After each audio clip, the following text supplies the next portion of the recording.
Mi nombre es Jorge Chevel y en nombre de Revisiones Virtuales quiero darle un saludo a toda la audiencia. Muchas gracias por estar conectados. Nuestro tema de hoy, configuración externa del cerebro, por la doctora Paola Quevedo Castedo, médico residente de tercer año en neurocirugía. Muchas gracias a nuestros invitados especiales por estar en conexión hoy, compartir todo su conocimiento con nosotros. El doctor especialista en neurocirugía, Luis Fernando Martínez.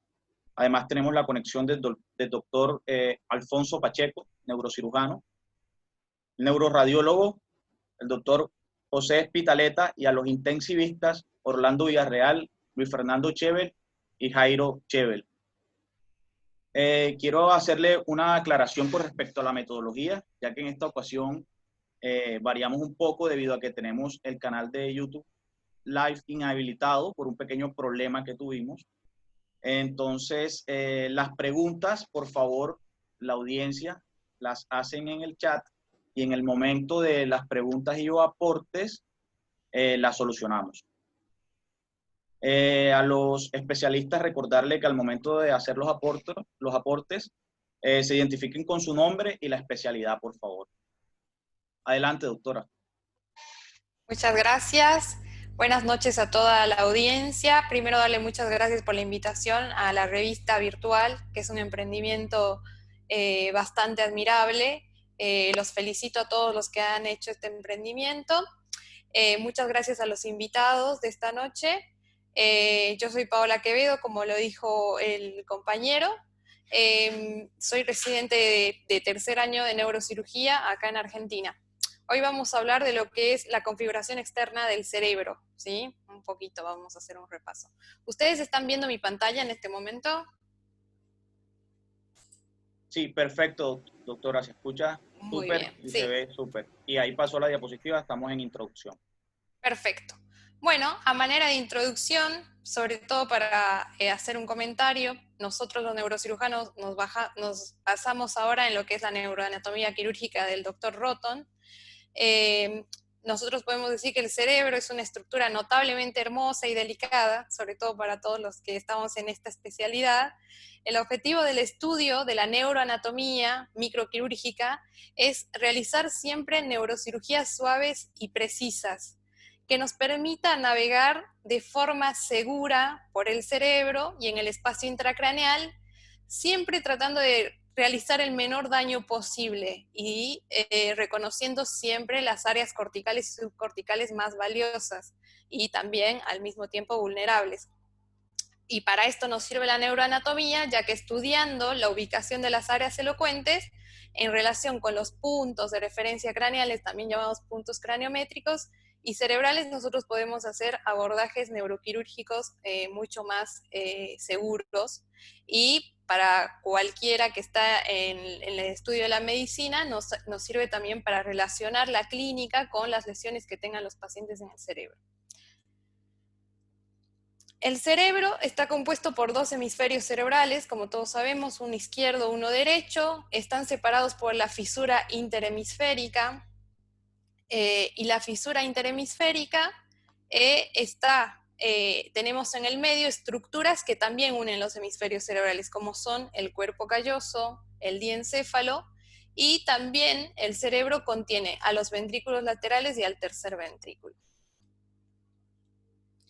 Las caras del cerebro, tenemos tres caras: la cara lateral, la cara medial y la cara basal.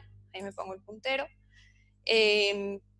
Tenemos lóbulos: el lóbulo frontal, el lóbulo parietal, el lóbulo temporal, el lóbulo occipital y la ínsula, que es el lóbulo que está oculto entre los opérculos frontal y temporal dentro de la cisura de Silvio.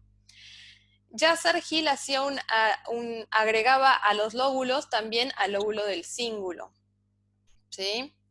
Tenemos tres polos dentro del cerebro, que es el polo frontal, el polo temporal y el polo occipital. En la clase de hoy, sobre todo, vamos a hacer un énfasis en lo que es en la cara lateral del cerebro, ya que cada cara del cerebro tiene su complejidad, y vamos a hacer un repaso de todas, pero sobre todo vamos a enfocarnos en la cara lateral del cerebro. Acá tenemos una imagen, un preparado cadavérico, donde esto es superior, esto es inferior, esto es anterior y esto es posterior. Acá ven la orejita como referencia. Se ven todas las venas corticales y las arterias que transcurren por los lóbulos del cerebro. En esta imagen, que vemos acá pintado en verde, tenemos la cisura, una de las cisuras más importantes del cerebro, que es la cisura de Rolando, que seguramente todos hemos escuchado hablar de ella.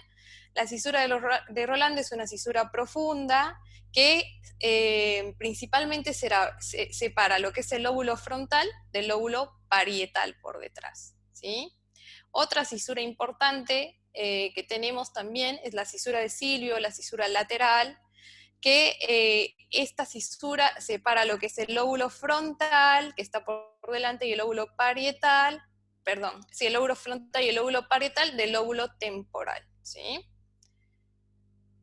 Y para finalizar de hacer los compartimentos que tiene el cerebro, tenemos el surco parieto-occipital, que va a dividir lo que es el lóbulo parietal del lóbulo occipital. Y por dentro de lo que es la cisura de Silvio, la cisura lateral, vamos a ver el último lóbulo, que es el lóbulo de la ínsula, que está oculto entre los opérculos frontal y temporal, que también tiene sus límites propios, que bueno, eso se hablaría mucho más a profundidad en otra clase, ¿sí? Tenemos tres caras en el cerebro. Habíamos dicho que tenemos una cara lateral, que es la que acabamos de ver, tenemos una cara medial y una cara basal.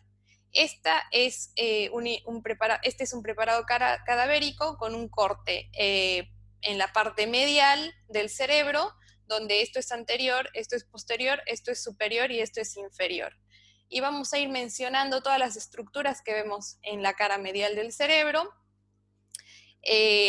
Esta línea verde que vemos acá va a separar lo que es el lóbulo frontal en su cara medial, principalmente el giro frontal superior, ¿sí? Después, acá en verde marcamos la cisura, el surco paracentral, que separa lo que es el lóbulo frontal del del lóbulo paracentral, que está por detrás. Y acá en rosado podemos ver lo que es el giro del cíngulo, que está en la cara medial también del cerebro, por encima de lo que es el cuerpo calloso, que es esta estructura que vemos acá. Y más abajo tenemos al septum pellucidum y parte de lo que es el tercer ventrículo, ¿sí?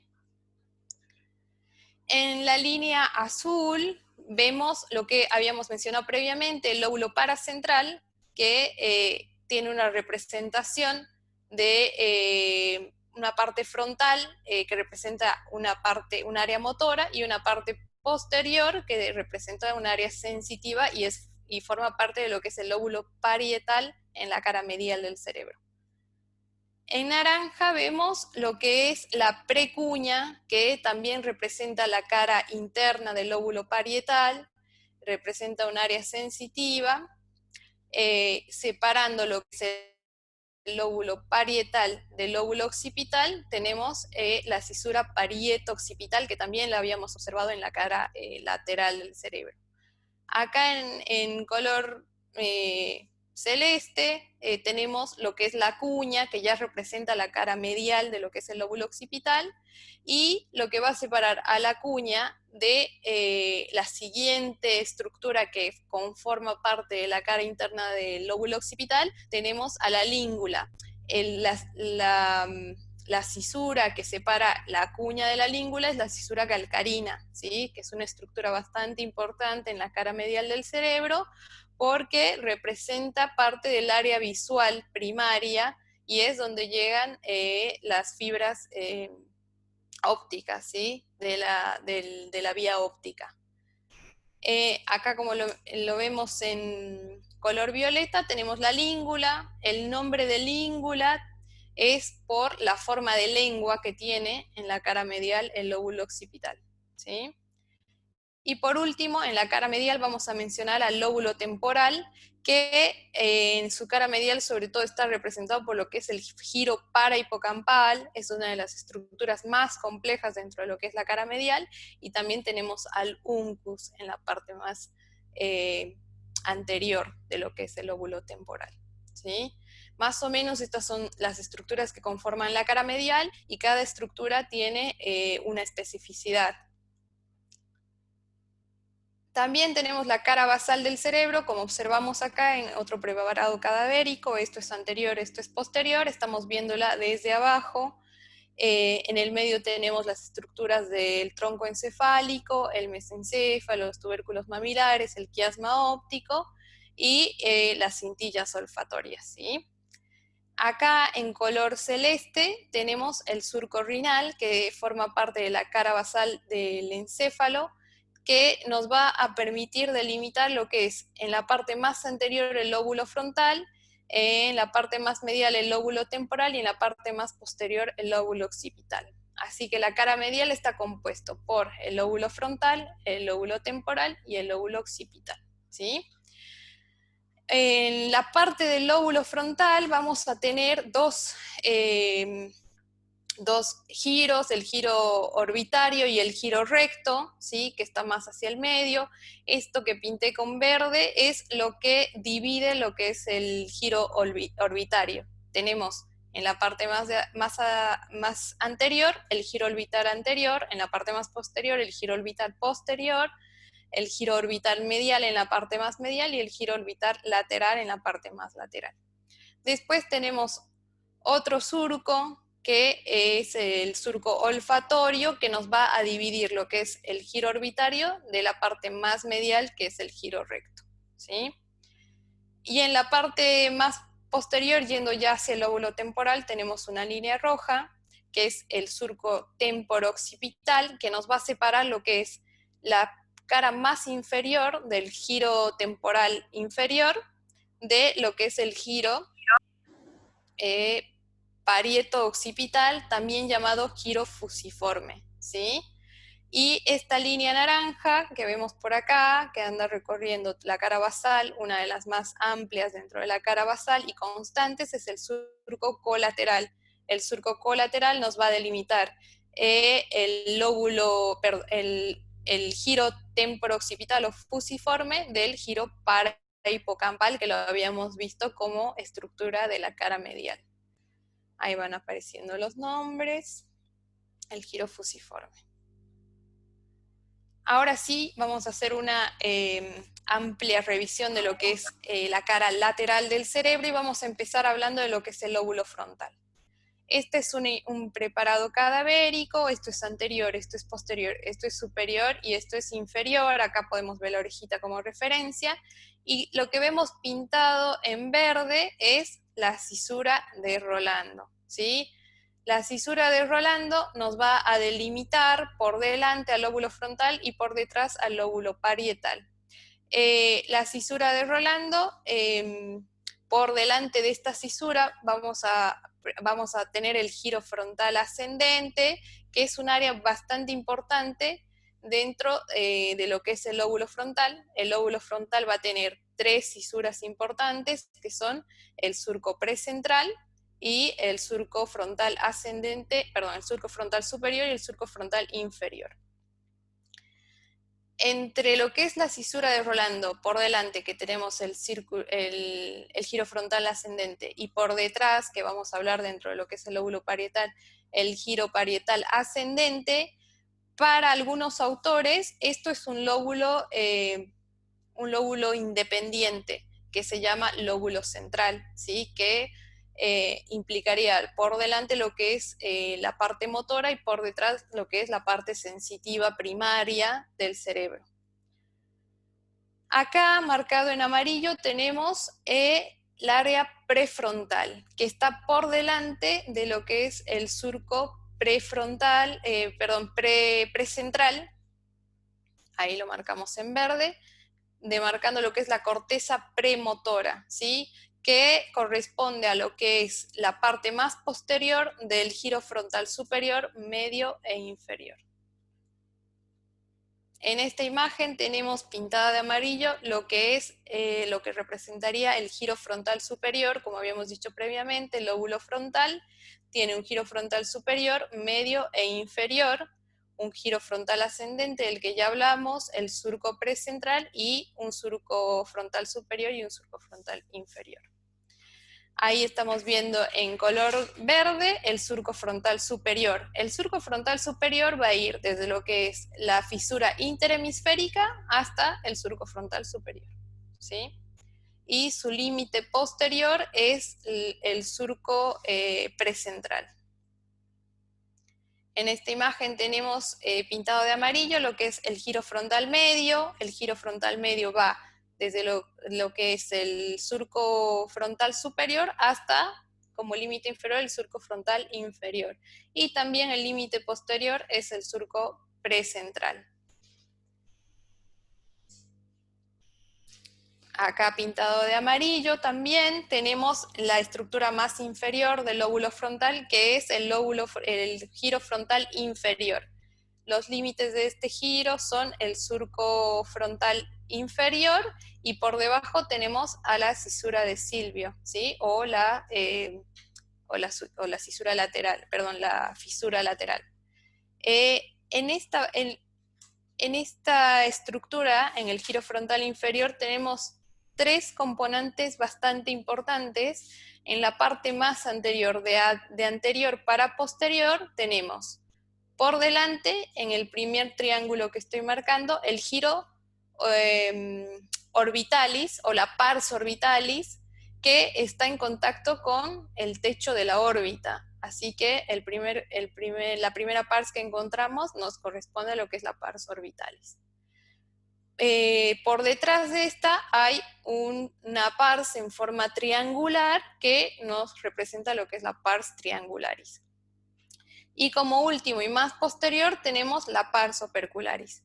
Este es un área bastante importante porque es un área elocuente que representa al área de Broca, que es el área del lenguaje, de la expresión del lenguaje o el lenguaje que representa también en su lesión las afasias motoras, ¿sí? También para nosotros como neurocirujanos, esta es una región importante porque sobre lo que es la pars opercularis, los cirujanos cuando quieren acceder a lo que es el valle silviano, que está por dentro de lo que es la cisura de Silvio, tienen que hacer la apertura a este nivel, ¿sí? General, cuando uno hace un acceso terional, un abordaje terional para poder abordar alguna lesión de la circulación anterior del cerebro. Este es un área bastante importante, ¿sí? Para hacer simplemente un repaso de por qué tenemos que saber las áreas del cerebro, vamos a hacer un pequeño repaso de lo que son las áreas más importantes del lóbulo frontal. Tenemos el área motora primaria, o que también representa el área 4 de Brodmann, que está por delante de la cisura de Rolando y está representada por el giro frontal ascendente, ¿sí? O área motora primaria. Así que la lesión de este lugar nos da secuelas motoras bastante importantes, sobre todo contralaterales, ¿sí? Después tenemos el área premotora, que está por delante del surco frontal ascendente, como habíamos marcado previamente, y representa el área 6 de Brodmann, es el área motora suplementaria, sobre todo nos da movimientos posturales gruesos, ¿sí? Y el área 44 y 45, que es de las áreas más importantes dentro de lo que estábamos hablando previamente, justamente en el giro frontal inferior, donde se ubicaban las pars, en la pars triangularis y orbitalis, sobre todo se está representada el área motora del lenguaje o el área de Broca, ¿sí? Que cuando esta área se lesiona nos puede dar afasias de expresión, es decir, el paciente no se va a poder expresar cuando se lesiona esta área. Y también cabe recalcar que en el área motora primaria tenemos el homúnculo de Painfield representado en el giro frontal ascendente, y como se observa en esta imagen, En la cara más interna de lo que es el giro frontal ascendente, tenemos, empezando en la parte más interna, el pie, luego la pierna, después la cadera, el tórax y un área importante y amplia para lo que es la mano, por la motilidad que necesitamos, sobre todo en la región de la mano, ¿sí? Y para abajo tenemos el rostro y como último la laringe y demás, ¿sí? Según el área que se lesione o la región que se lesione, dará una lesión de cierto segmento del cuerpo. Acá tenemos otra imagen vista desde anterior, con los giros de los que acabamos de hablar, el giro frontal superior, el giro frontal medio, el surco frontal superior, el surco frontal inferior y el giro frontal inferior, a este nivel representando el homúnculo de Penfield, cómo se distribuiría en la corteza cerebral. Después vamos a hablar del lóbulo parietal. El lóbulo parietal se ubica por detrás de lo que es la cisura de Rolando, es todo el sector pintado de amarillo, por detrás de la cisura de Rolando, su límite inferior, la cisura de Silvio o la cisura lateral, arriba está limitado por la fisura interhemisférica y atrás por el surco parieto-occipital del que habíamos hablado previamente. El lóbulo parietal, por detrás de la cisura de Silvio vamos a tener el giro parietal ascendente o también llamada área sensitiva primaria, ¿sí? Este giro está limitado por delante por el surco, la fisura de la fisura de Rolando y por detrás por la fisura postcentral. Acá inferiormente vemos que tiene un pequeño giro hacia el lóbulo frontal ascendente y este giro se llama giro subcentral, ¿sí?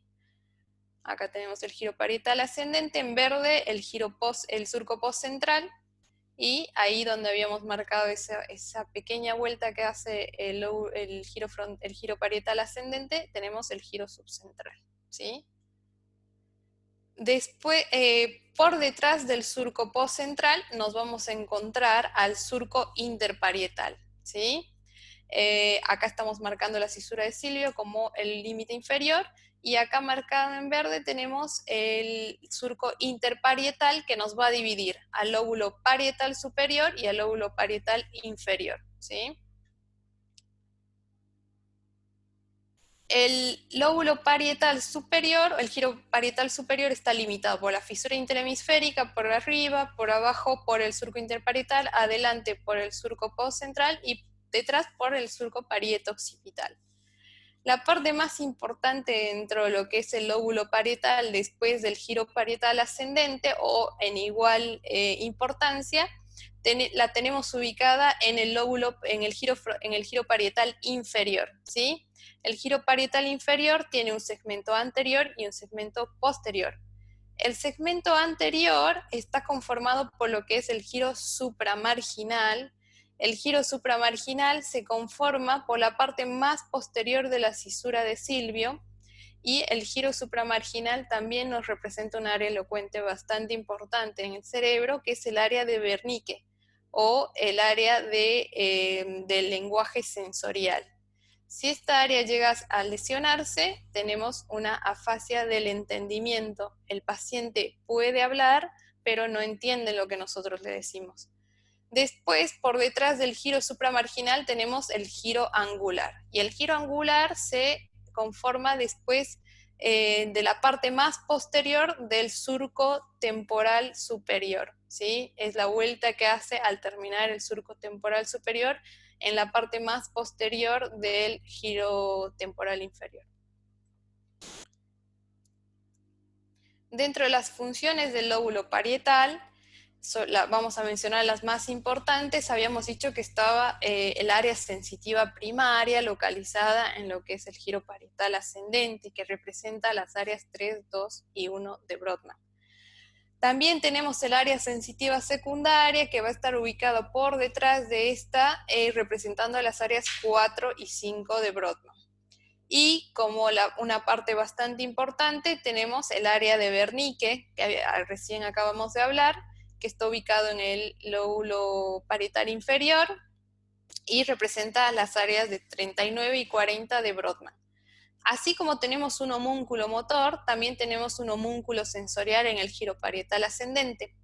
La diferencia entre el homúnculo motor y el homúnculo sensorial es por los receptores sensitivos que tiene ciertas partes del cuerpo. Esta va a estar más desarrollada sobre todo en lo que es el rostro, ¿sí?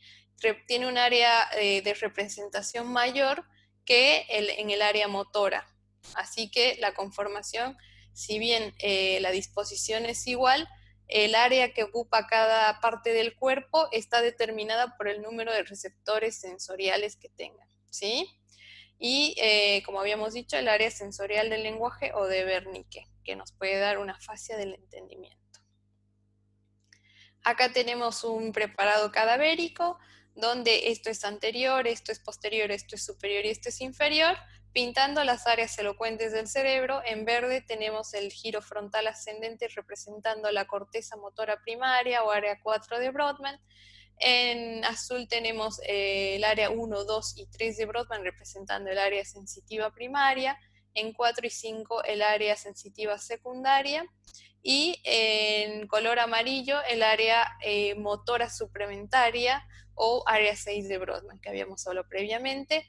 En el número 44 y 45 representando el área de Broca en la parte más inferior del lóbulo frontal. Después vamos a hablar de lo que es el lóbulo temporal. El lóbulo temporal está limitado por arriba por la cisura de Silvio y por abajo está limitado por la base del cráneo, ¿sí? Y en la parte más posterior por la cisura parieto-occipital, ¿sí? Este es el mismo preparado cadavérico que hemos estado viendo. Esto es superior, esto es inferior, esto es anterior y esto es posterior. Ahí tenemos la cisura de Silvio, de la que acabamos de hablar, y los límites. En la línea azul, el lóbulo temporal va a tener dos cisuras, una cisura temporal superior y una cisura temporal inferior. Un surco, perdón, temporal superior y un surco temporal inferior, ¿sí? El lóbulo temporal superior va a estar limitado por arriba por la cisura de Silvio y por abajo por el surco temporal inferior, mientras que el giro temporal medio va a estar limitado por arriba por el surco temporal superior y por abajo por el surco temporal inferior, mientras que el giro temporal inferior va a estar delimitado por arriba por el surco temporal superior y por abajo por la base del cráneo, ¿sí? Dentro de las funciones del lóbulo temporal, las más importantes son las áreas auditivas. El área auditiva primaria, que va a estar representada por el área 41 y 42 de Brodmann, que sobre todo se ubica en el lóbulo temporal superior, en la parte más posterior. Después tenemos el área auditiva secundaria, que está representada por el área 22 de Brodmann, por detrás del área auditiva y primaria y rodeándolo. También tenemos como participante dentro de lo que es en el área sensitiva del lenguaje, el área de Wernicke, porque recordamos que el surco temporal superior en la parte más posterior conforma lo que es el giro angular, que va a tener su participación en el área de Wernicke, ¿sí? Después tenemos al lóbulo occipital, que es el lóbulo más posterior dentro de lo que es el cerebro. Este es otro preparado cadavérico, donde esto es anterior, esto es posterior, esto es superior y esto es inferior. Y en la parte más posterior vamos reconociendo en lo que es la línea verde el surco parieto-occipital, que nos va a definir lo que es el lóbulo occipital, siendo el límite más anterior. El lóbulo occipital tiene surcos, pero son inconstantes. Hay autores que describen 2 a 3 surcos, otros autores que describen solo un surco, y hoy vamos a hablar en este preparado cadavérico de tres tipos de surcos, que son los giros occipitales laterales, que tienen una disposición de posterior a anterior en sentido,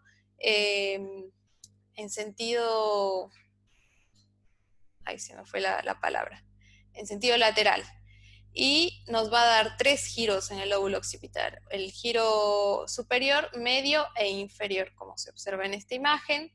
El lóbulo occipital también tiene su área elocuente, que está sobre todo representada por el área visual primaria, que en la cara externa tiene una parte representativa de lo que es el área visual, y en la cara interna tiene la cisura calcarina, que es en realidad el área más elocuente. El área visual primaria está representada por lo que es el área 17 de Brodmann, está en la parte más posterior del lóbulo occipital, y rodeando a esta tenemos el área visual secundaria, ¿sí?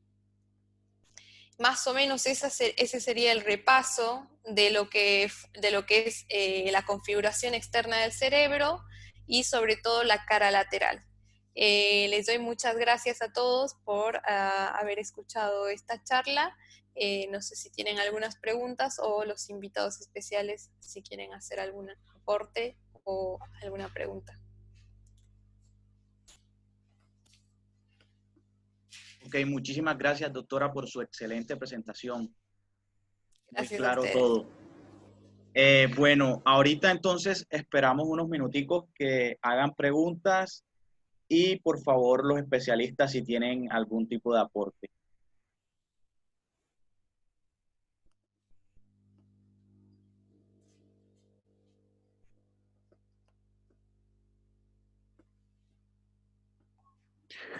Bueno, buenas noches, Luis Fernando Martínez, neurocirujano.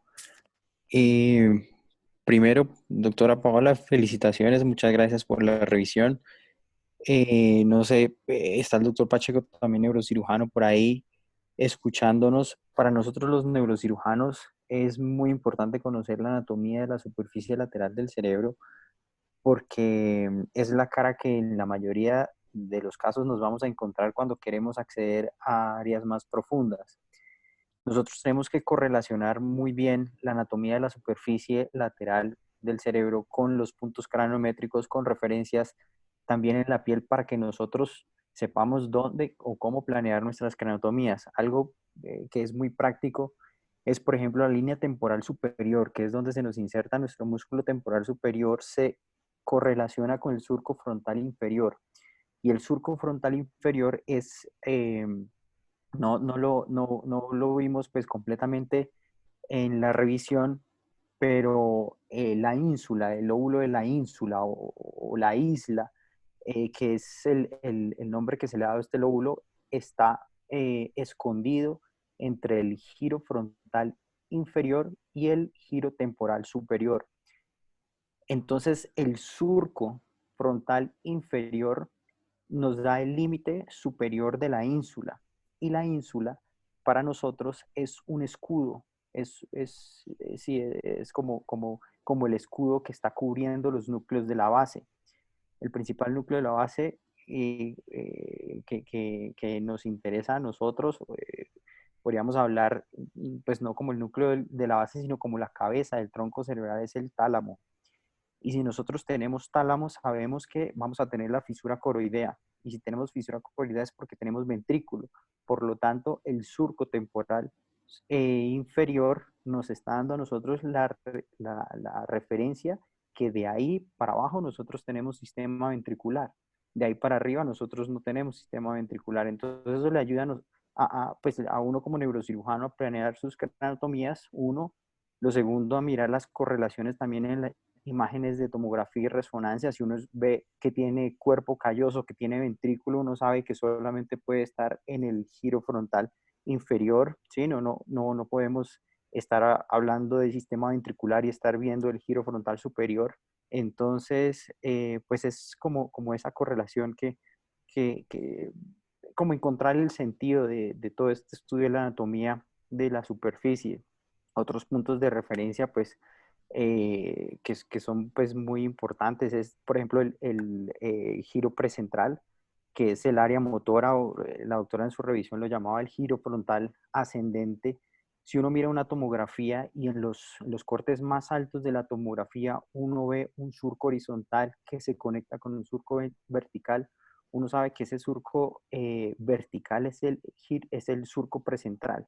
Y uno sabe que de ahí para atrás está el giro precentral y es área motora.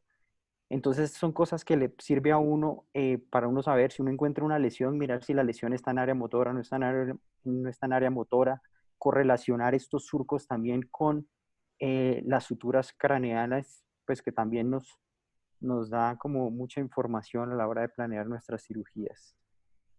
Y bueno, no, felicitaciones, doctora. Muchas gracias por su revisión.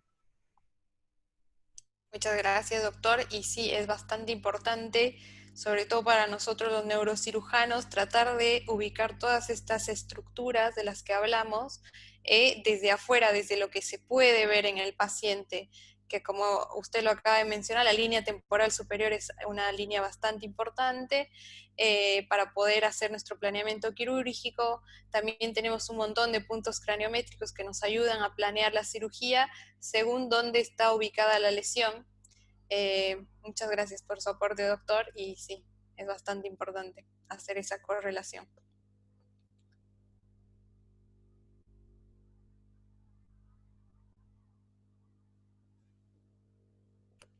Gracias, doctor Martínez, por su aporte. No sé si otro especialista tiene aportes. Esperamos, no tenemos preguntas en el chat.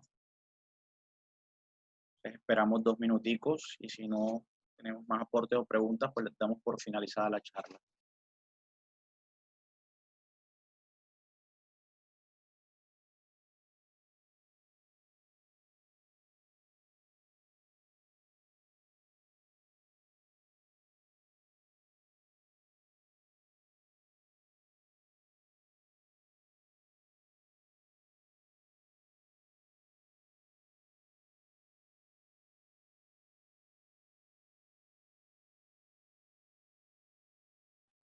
Disculpen, hago otro comentario que es importante, que la doctora también lo resaltó. Es que nosotros tenemos unos surcos que son 100% constantes. Y cuando uno ve la superficie lateral del cerebro, uno lo ve como si estuviera desordenada, pero realmente tiene un orden, y hay algunos surcos que a uno le ayuda como tener una referencia, y desde ahí uno puede armar como todo este rompecabezas que es surcos y giros, ¿cierto? En la superficie lateral uno siempre tiene el surco, la fisura lateral del cerebro, que es o la fisura silviana, que ese es realmente como el más visible. Tenemos también el surco central, y uno reconoce el surco central que está dividiendo al giro precentral y el giro postcentral, y lo identificamos porque él nunca llega a la fisura silviana, siempre tiene el surco subcentral, que la doctora lo mostró en forma de una U, y el surco cae sobre el surco cae sobre esta U y nunca llega a la fisura silviana, así lo reconocemos. En la superficie basal del lóbulo temporal tenemos el surco colateral, que también la doctora nos comentó que es un surco que es 100% continuo y nos está dividiendo el giro parihipocampal del giro parieto-occipital o el giro fusiforme, que también no lo mencionó. En la cara medial tenemos, perdón, se me olvida el surco parieto-occipital también en la superficie lateral, dividiendo nuestro lóbulo parietal del occipital, y en la cara medial el surco del calloso. Esos son los surcos que son 100% continuos y nos ayudan como parámetro de referencia para uno ubicarse. Estoy en el surco central, entonces de aquí para adelante yo puedo empezar a reconstruir el giro precentral, y voy a reconstruir el lóbulo frontal con 2 giros, uno frontal superior, uno inferior, y eso me divide los 3 giros, y bueno, así sucesivamente uno puede hacer con el resto de los giros. Era eso.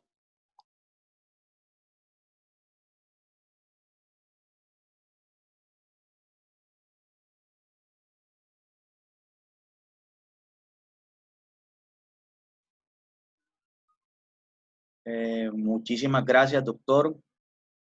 Entonces, bueno, no hay preguntas, doctora. Ay, Eh, perdón, tenía apagado el micrófono, le estaba respondiendo al doctor. Que era bastante tranquilo. importante la Ah, mención que había hecho adelante. sobre los surcos que son constantes y los surcos que no son constantes dentro del cerebro. Y también recordar que cuando tenemos una lesión que está afectando el cerebro, también la anatomía cambia. Por eso es bastante importante saber reconocer lo que es normal para que luego cuando hagamos una comparación podamos realmente ubicarnos en dónde podría estar la lesión según la parte normal, siempre comparando en las imágenes con el sector que no está afectado por la lesión. Doctora, por acá por el chat nos hicieron una pregunta. Dice, hablando de las áreas de Brodmann, ¿podría explicar de cuáles se originan los sentimientos y la parte cognitiva? ¿De dónde? Perdón, no escuché bien la pregunta. Hablando de las áreas de Brodmann, ¿podría explicar de cuáles se originan los sentimientos y la parte cognitiva? Bien, los sentimientos y la parte emocional sobre todo está configurado por lo que es el sistema límbico, que incluye lo que es el giro del cíngulo, las amígdalas, perdón, la amígdala y la parte prefrontal del cerebro. Así que es todo un sistema que está representando a lo que es la parte emocional. Y la parte cognitiva, sobre todo en la parte frontal, representada por el área prefrontal.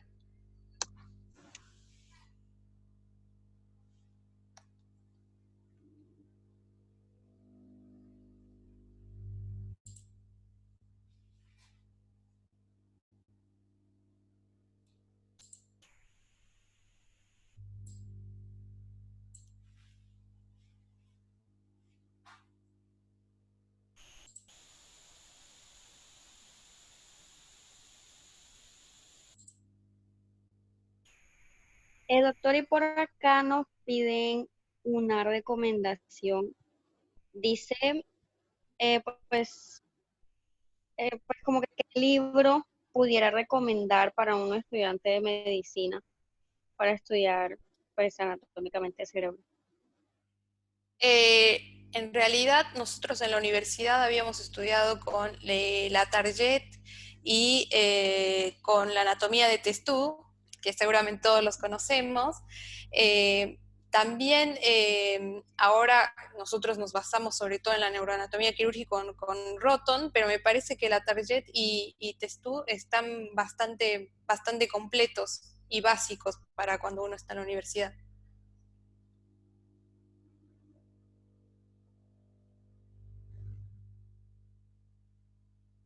Ok, muchísimas gracias, doctora. Felicitaciones por su excelente presentación. Gracias por compartir hoy con nosotros este tema tan bacano y despedirnos de todos. Espero que hayan aprendido.